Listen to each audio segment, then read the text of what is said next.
From South Carolina Public Radio, this is the South Carolina Lede. I'm your host, Gavin Jackson, and this episode was recorded on May 27th, 2026, here at South Carolina Public Radio Studios in Columbia. On this episode of The Lede, we are bringing you the highlights from the Attorney General debate that I moderated on May 27th. Yes, the Republican primary Attorney General debate. Attorneys Generals, all the plurals. No one really knows how to say it. Hopefully I didn't mess it up when I did my intro on camera. We'll see. But we want to hear from you guys because we are in the throes of the final days of the primary campaign trail. Yes, so I know some people have called. We're going to have a wind down today because I miss you. But you can give us a shout at 803-563-7169. Redistricting is gone. It's not coming back this year, so don't worry about that anymore. But we'll talk to you about what's on your mind at 803-563-7169.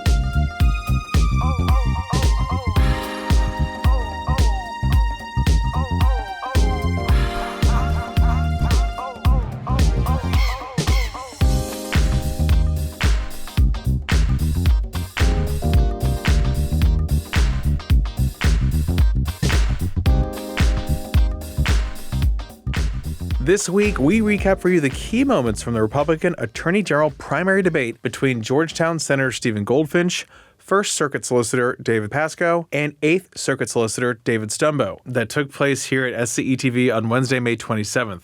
I moderated the debate, and we start with our opening statements. Good evening. My name is David Pascoe, and I'm running for Attorney General to make South Carolina safer and a lot less corrupt. I've put men on death row.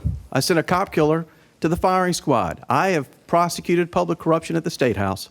I was the first public official to call for judicial reform. And I'm going to use that experience to lower crime in South Carolina, to combat illegal immigration, and very importantly, to protect our children better by seeking the death penalty for child rapists and increasing the conviction rate on child pornography cases. And lastly, we are going to end the culture of corruption in South Carolina when I'm your Attorney General. We have lawyer legislators making millions of dollars in no-bid contracts. I will fire them on day one. I will also establish a public corruption unit on day one that will make it impossible for public officials to profit from their position. The problem we have in South Carolina is toleration. And when I'm your Attorney General, the days of toleration are going to come to an end. Thank you, Solicitor. Solicitor Stumbo, your opening statement, please. Thank you. I'm David Stumbo, and as a over two-decade prosecutor that has been fighting crime in South Carolina and a lifelong conservative Republican, I'm the right choice to be the next Attorney General for South Carolina Republicans on June the 9th. And I have fought internet predators as the first internet crimes against children prosecutor in South Carolina. I've prosecuted hundreds of murders, child molesters, domestic abusers, and drug traffickers as an assistant solicitor and the elected solicitor for the past 14 years in the 8th Judicial Circuit. I've been the supervisor for the statewide grand jury in the Attorney General's office, where I fought against public corruption and fraud and cartels that are bringing dangerous, deadly drugs into our state. That's history in criminal justice, why I have 19 sheriffs and 5 solicitors across South Carolina endorsing my candidacy, and I'm the right choice to be Attorney General. My wife and I have been proud conservative Republicans our entire life and raised our family that way, and that matters to issues that are important to Republicans in South Carolina. Thank you, Solicitor. Now we go to Senator Goldfinch. Good evening. My name is Stephen Goldfinch, and by the end of this program, I hope you'll see that I am the most qualified candidate to be the next Attorney General of South Carolina. That's because of my qualifications. I'm a veteran, a military prosecutor, a judge advocate general. I'm a conservative lawmaker, Republican lawmaker. I'm a businessman, an entrepreneur, and a family man, a father, a husband, and a son. As a military prosecutor, I prosecuted the worst of the worst cases, including those that would threaten our national security and our men and women in uniform. As a conservative lawmaker, I gave these guys, prosecutors, the ability to hold bad guys accountable and to deport criminal illegal immigrants. As a businessman and an entrepreneur, I've run multiple successful businesses here in South Carolina and fought the federal government every single step of the way. I've also had success in Republican primaries. I've had 5 of them, and I've won every single one. I would be honored to have your vote. My name is Stephen Goldfinch. I'd love to have your vote on June 9th. All right, thank you, Senator. We're going to go to Solicitor Stumbo for the first question. Solicitor, what is the top issue facing South Carolina's next Attorney General? We have to protect our children, Gavin. That is the most important issue, I believe, facing our state right now. I was the first internet crimes against children prosecutor that tried cases to a jury back over 20 years ago. And we've seen way too many internet predators and child molesters walk out the door with probation. We're going to fight that when I'm your Attorney General. We're going to make sure that they get prison sentences and go away for many, many years. That's the kind of experience I want to bring to this office. I would like to use that experience not only to protect our kids on the internet, but anywhere else where they're being exploited and abused by adults in South Carolina. And I want to be the kind of Attorney General that's going to go around the state to our sheriffs, to our solicitors, and ask them, what help do you need to help do your jobs better to keep our kids safe and our families safe in South Carolina? Senator Goldfinch, what is the top issue facing South Carolina's next Attorney General? I think it's either having a Gavin Newsom or a Kamala Harris as the next president of the United States. It's true, we have to first and foremost defend our citizenry to the best of our ability, to the utmost of the law. But ladies and gentlemen, South Carolina is facing an imminent threat from Washington, D.C. We face every single day overburdensome regulatory problems that our businesses and our citizens have to face in the form of really unhidden tax called inflation. That comes from the agency state. But if we wind up with a Gavin Newsom or a Kamala Harris, right now we've got a Donald Trump doing a great job, but if we wind up with a Gavin Newsom or a Kamala Harris, ladies and gentlemen, we have to have an Attorney General that knows how to go to Washington, D.C. and how to fight that federal abusive, regulatory, oppressive regime that comes down from high. They are coming after us and after South Carolina. I'm the only one on this stage that knows how to fight Washington, D.C., have done it over and over again in my law practice, and I'd love to do it as your next Attorney General. Thank you, Senator. Solicitor. Gavin, it is without a doubt both corruption and protecting our children better. We have a single-digit conviction rate in many counties throughout the state on child pornography cases on our children. That is unacceptable. I'm going to take the funding that we get, give it to those solicitors' offices, and prosecute those cases locally so we get much higher conviction rates. We have got to start seeking the death penalty for child rapists. We have the law on the books. Let's start seeking it like other states do, such as Florida and I believe Kentucky and others. The worst cases I've ever prosecuted are the ones where I've had to watch videos of 70-year-old men raping 6-year-old girls. I think we should let 12 jurors decide what their sentence should be in South Carolina. And finally, in my last 18 seconds, we have got to do something about the culture of corruption in South Carolina. Government officials, public officials profiting from their positions is unacceptable. And I'm going to stop that when I'm your Attorney General. Gotcha. Thank you. Senator Goldfinch, this next question starts with you. Do you believe there is corruption in South Carolina's government? And if so, give us an example and how you would fix it. Yeah, the answer is absolutely. My record reflects that I have sought out corruption at both the Republican and the Democrat level. In fact, we unfortunately just found an example of that in one of my opponent's backyards in Orangeburg just recently. The most glaring example, the easiest one to find, are legislators that have the ability to funnel money to themselves or to their nonprofits through the budget. So the answer is absolutely, and yes, I would root it out. Regardless of whether they're Republican or Democrat, my record shows that I have absolutely rooted those out, and I would be willing to prosecute them as Attorney General. And to go farther, we have corruption not just at the state level, but also at the county level and the local level. These folks oftentimes get above their heads, beyond what they're supposed to be doing within their offices. Money disappears. The Attorney General of South Carolina, it is incumbent upon him or her to get in these local places and to root out that corruption, even at the local level, not just at the state level. Thank you, Senator. Solicitor Pasco. Absolutely. I took down the 5 most powerful men at the State House, and corruption did not end when I did that. I wanted to go further, but the Supreme Court stopped me because they said I needed to be Attorney General. Well, I'm running for Attorney General to finish the job I started. Lawyer legislators, you're going to be fired on day one.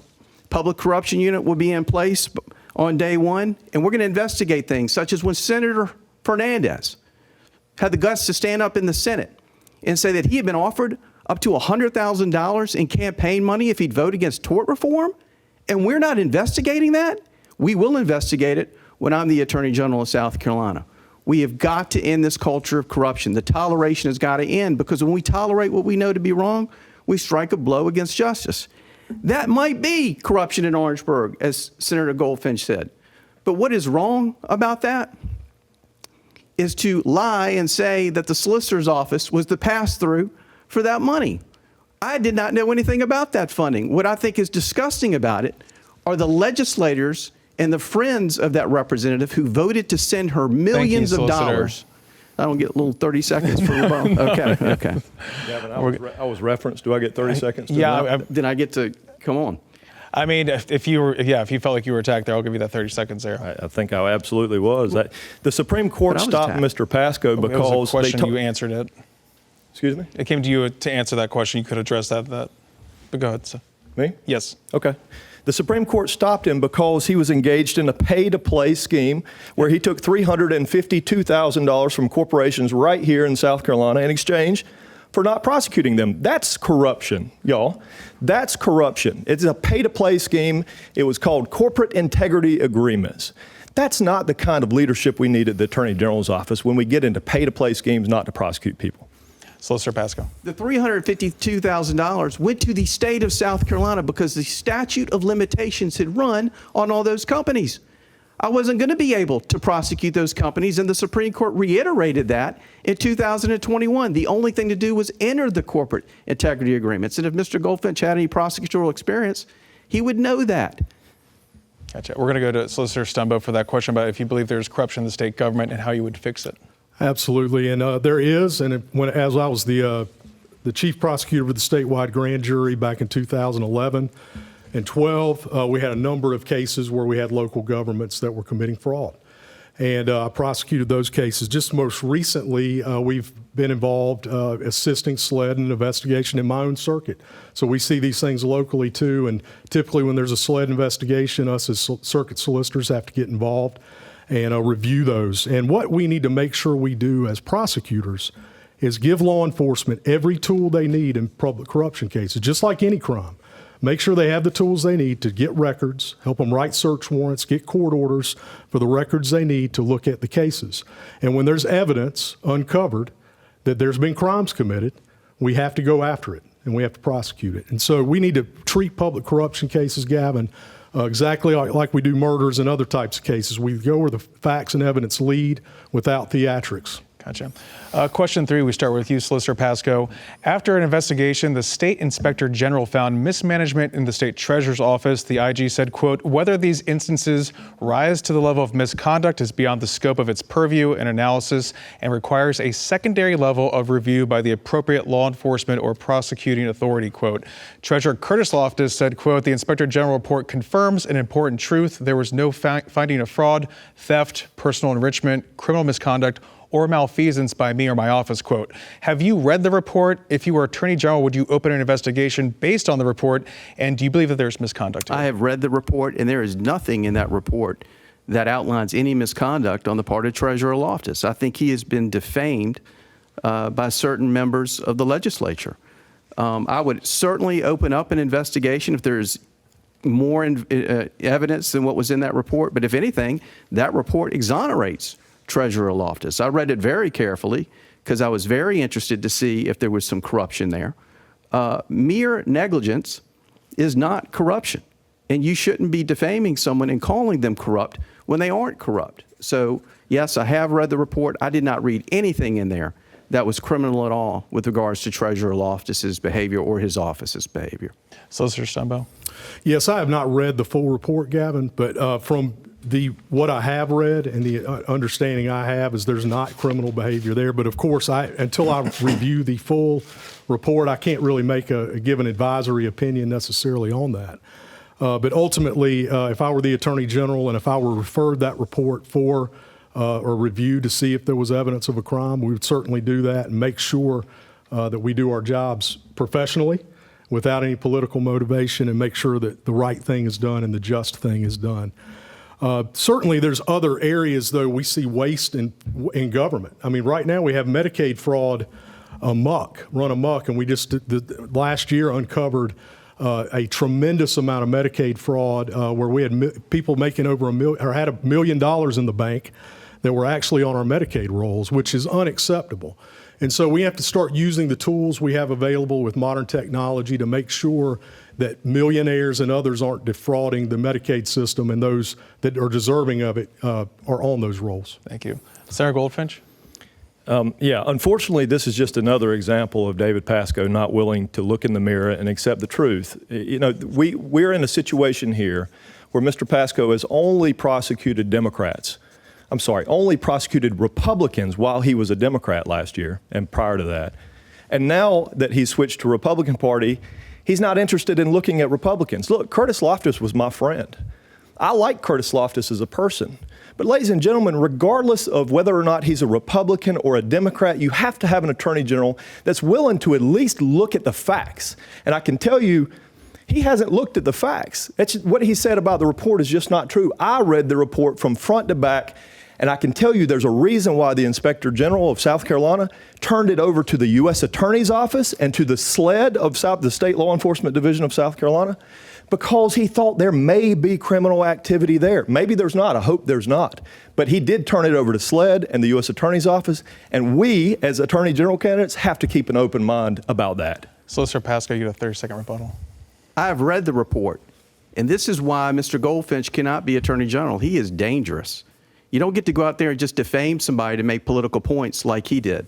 And by the way, not take out Democrats, ask Representative Marvin Pendarvis why he's under indictment and no longer in office. I don't care if you're a Republican or a Democrat. I will take you out if you're corrupt. And if Curtis Loftus was corrupt, I would stand here today and tell you he was corrupt and that I would be taking him out. But there was nothing in that report. And by the way, if he was corrupt, then why didn't the Attorney General's office investigate him after the Senate hearings? Because he's not. Thank you, sir. Solicitor Pasco, you start off this next question. The Department of Justice in April moved state-licensed medical marijuana and FDA-approved marijuana products from Schedule 1 to Schedule 3 controlled substances. South Carolina does not have medical marijuana, but this federal update could revive legislation that's been stuck in the State House for years after being opposed by law enforcement. What is your stance on whether South Carolina should have medical marijuana now or not? And would you support or block legislative efforts going forward? Well, first, what took so long to get that schedule changed? It was absolutely asinine that it hadn't been changed, that people can take oxycodone and Oxycontin, but we can't study the benefits of cannabis to see whether it helps people or not. And I can tell you, it absolutely does help children with seizures. It does help cancer patients because we all know them in our lives. So I applaud the Department of Justice for that rescheduling. I hope we go back to the beginning and try to get medicinal marijuana in South Carolina now that it can be regulated. And hopefully with the rescheduling of the drug, we won't run into the problem, though, that what you see in other states. Yeah, they have what's called, quote, medicinal marijuana. But in some of these states, it appears that the people that are getting most of the prescriptions are white males between the ages of 18 and 22. So we don't need that in South Carolina, and I think we'll now be able to avoid that with the rescheduling of the drug. Solicitor Stumbo. Thank you. I am not in favor of medical marijuana, and here's why. We passed an industrial hemp statute a number of years back that already allows people to use the health benefits of the hemp plant, CBD oils and other things, products that are made from CBD oils to improve health. And we don't need the psychoactive component, the THC involved here. And the reason why, I'll tell you this, and we need to make sure that we don't put our law enforcement officers that are pulling people over on the side of the road in bad positions. Right now, we don't even have an impairment level for THC in South Carolina for a DUI. And so before we even think about legalizing marijuana for medical use or recreational use, we better fix that. But ultimately, I think what's happened, the experiments out in Colorado and other states that have done this, again, it's males between the age of 18 and 35 that are using it. And they're not using it for medical purposes. So I believe the medical marijuana bill now is just a Trojan horse for recreational use, and I would oppose it. Gotcha. Senator Goldfinch. Yeah, thank you for the question. It's a thought, it deserves a thoughtful answer. I wish we could do it in more than a minute. But I think it's a moot point. And I think it's a moot point because the Federal Farm Bill 2018 essentially gave everybody the authority to introduce THC. Now, the way that it was written was dry weight, but science came a long ways and people learned how to distill the stuff and concentrate the stuff. And marijuana, THC, the active ingredient in THC, is now legal in South Carolina. It is sold in almost every corner convenience store. Y'all have seen it in the stores. It's in the little cans. It is everywhere, and everybody is using the stuff. So to go back and to say, we don't have marijuana, we shouldn't have a medical marijuana bill, whatever your position is, honestly, I think it's a moot point at this point because it is ubiquitous in South Carolina, and it's a real problem, especially the stuff that's unregulated. It needs to be regulated, and we did pass DUI reform this year, by the way, to include marijuana in that bill. The next question goes to Solicitor Stumbo. How would you work with federal immigration officials when it comes to any potential operations or sweeps of illegal immigrants? And would you uphold the rights of deferred action for childhood arrivals program or DACA recipients, migrants with valid status, green card holders, asylum seekers, and naturalized citizens, and others who are illegally going through the citizenship process? That's a great question, Gavin. And what we don't need in South Carolina is what happened in Minnesota several months ago, where there were state and local officials, from their governor to their attorney general, all the way down to city government, that was standing in the way and actively obstructing and encouraging protesters to obstruct the ICE officers from doing their job. And that will 100% not happen in this state under my watch as Attorney General. We're going to use our state and local law enforcement to assist federal law enforcement to do their jobs, to enforce immigration laws. And certainly, one of the things we really need to look at is making sure we have all our sheriffs on the 287G program, so when those that are arrested and committing crimes that are here illegally come into our local jails, that local law enforcement is deputized essentially to act as immigration officials. But we need to be working hand in glove. SLED has an immigration unit and has investigators already working, and I've worked with them on investigations in the past, and I will continue to do so as the next Attorney General. Senator Goldfinch. Yeah, the bottom line, y'all, is if you're illegally in South Carolina, you're breaking the law. You're breaking the law. Now, whether or not there should be a path to citizenship is a valid question that deserves a lot of debate. But that's a debate for Congress. That's not a debate for the Attorney General. The Attorney General's job is to enforce the law, regardless of what it is. And the law, ladies and gentlemen, is that you be here legally. And I'd like to just go back one thing. I've heard over and over again that I've got the worst conservative rating. Y'all, it's just not true. That is, once again, David Pasco doing David Pasco stuff, which is not telling the truth. I've got one of the highest Second Amendment ratings in the General Assembly. I was endorsed by the NRA, not some countywide gun-toting folks. This is the NRA, the National Rifle Association.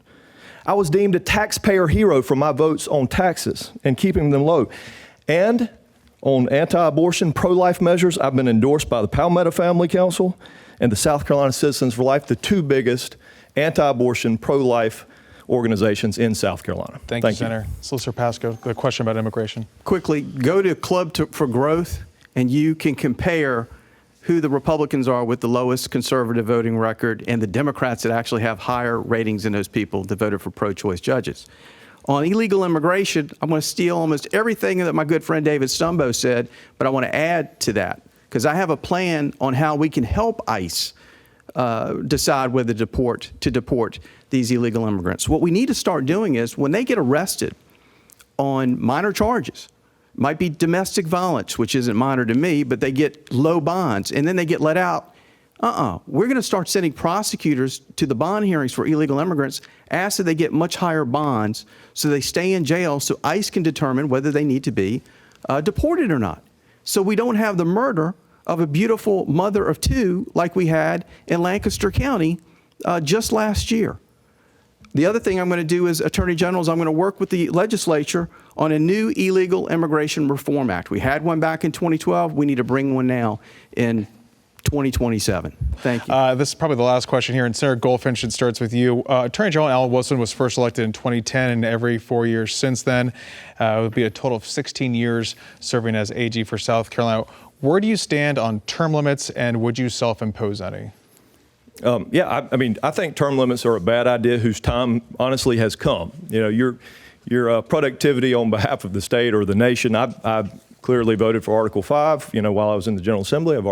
I've supported term limits over and over again. So the answer is yes. I have no intention on running for more than 2 terms as Attorney General if I'm blessed enough to be elected. So the answer very clearly, Gavin, is yeah, I support term limits. Should the General Assembly enact them as a law? That's up to the General Assembly, but I have no intention on running more than 8 years. Solicitor. I absolutely believe in term limits. And as you can see, I do not make friends very well. I'm running for Attorney General not to make friends. I'm running for Attorney General to clean this state up. And I'm the only one that has an anti-corruption platform. I'm going to end the culture of corruption in South Carolina by doing the things that I've already told you that I'm going to do. I'm fed up with the corruption in South Carolina. I will not run for any other office. For too long nationally, and this is not to castigate anybody, it's true, AG has stood for aspiring governor. I will not run for any other office. When I am done being Attorney General, I'm not even going into private practice. I'm going to clean this state up. We're going to protect our children better. And we're going to get crime down in this state where we're not in the top 10 anymore. Those are the things that I'm going to focus on as your Attorney General. All right, Solicitor Stumbo. On the term limit question, I know I can get this job done in 2 terms or less, and that's my plan. I don't plan on running more than 2 terms for AG. And of course, I would agree that's the legislature's job if they want to impose term limits. I think there's good reasons for that. I think there's good reasons for not doing that. There's times where you need the institutional knowledge of somebody that can, especially in the criminal justice arena, that knows what they're doing. You need somebody who knows what they're doing for any given job. So I think there needs to be reasonable term limits, but that's a policy decision.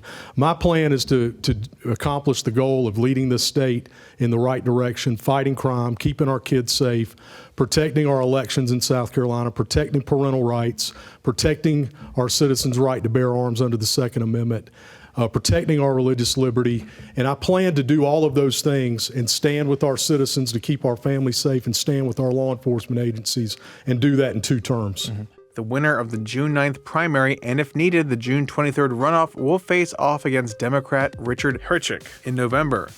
You can watch that entire debate at youtube.com/SCETV News.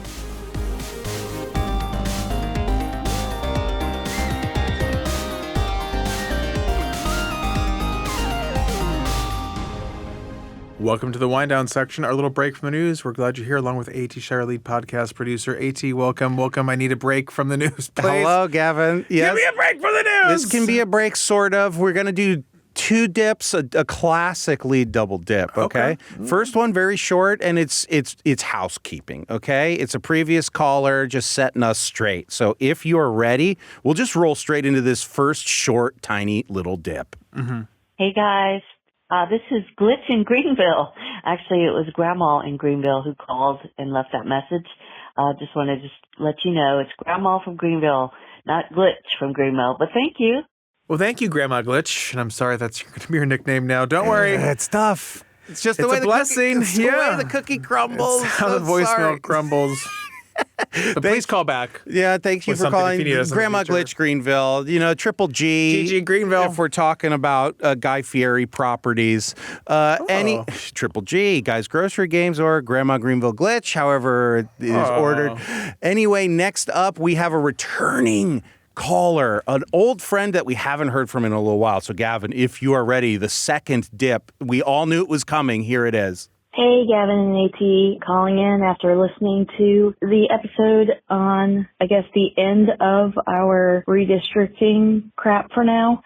I really appreciate y'all's coverage of it. It's been really informative. And also, I loved hearing Gavin on Up First this morning.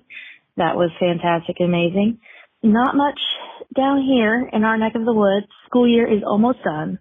I have 1 more day tomorrow to show up. So, ready for that summertime. Baby's daddy, by the way, this is baby's mama. Baby's daddy is actually finished up with his master's degree, looking to go into school administration. I'm very proud of him, and I just wanted to shout out for him. Shout out. Just getting through the school year and looking forward to changes next year probably. So, good luck to y'all. I hope you have a good summer. I hope Gavin finally gets a little vacation time outside of this South Carolina State House. And yeah, we'll keep listening. Take care, y'all. Thanks for calling baby's mama. I can hear a little bit of the tiredness in your voice and the readiness for summer. I agree. I'm in the same boat with you. Obviously, teachers have a longer schedule than I do when it comes to the State House, but then You've had the an campaign intensive. trail. I mean, it's been so insane. And I'm glad that you heard me on Up First this morning.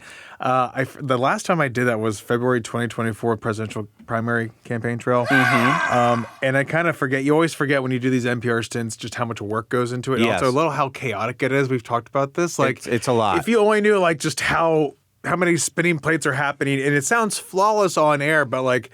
You're like, okay, we need you up at 4:30, and we need you on by 4:50, and then you're going to be doing this. You really were like, up first today. Yeah. and they work on the scripts with you, and they want to time everything out. And it's like, oh, yeah. It's easier to just shoot off the cuff with this podcast. Oh, yeah. I mean, I've been doing NPR spots, and they're like, it's got to be 34 seconds. And I'm like, I do a podcast where time is not real. It goes to question mark. And also, speaking of you being on Up First, we got a text from Mark from Greenville, keeper of the scrolls. Oh. He says, woohoo, glad to hear Gavin on NPR this morning. He sent that at 8:16, not when you were up, though, Gavin. There's Twist Gavin, there's Lead Gavin, and then there's like NPR Gavin. Ooh, yeah. And then Who there's am Gavin I? who records himself. Yeah, oh, the worst. There's Gavin tossing to Gavin, which is one of my favorite Studio Gavin to live Gavin. Oh, I guess Oof. I'll have to do that when I should probably tape that for this episode. It's okay. Or Yeah. you could say hi to yourself Hi. live from the stage if you want to